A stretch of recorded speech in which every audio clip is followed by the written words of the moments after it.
হাসিনা বাইচে আছে কিনা আমরা জানি না, তার আজকে ভিডিও কলে আসা উচিত। কারণ গত 15 বছরে এমন অনেক রেসপন্স আছে যেটা একজন ইউনিয়ন পরিষদের মেম্বার নিট দেওয়া উচিত, যেই কথাও খাটে না সেটাও হাসিনা বলছে।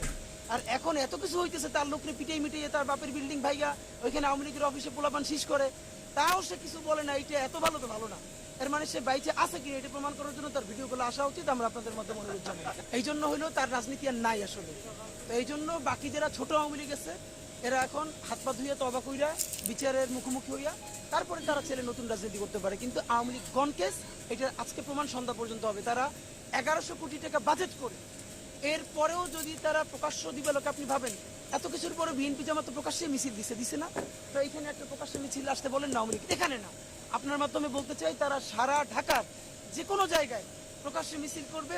তারা যখন অন্যের উপরে হামলা করছে, সামনে পুলিশ পিছনে পুলিশ, নিজেদের হেলমেট সাথে অস্ত্র, আমাদের সাথে লাঠি ছাড়া কিছু নাই।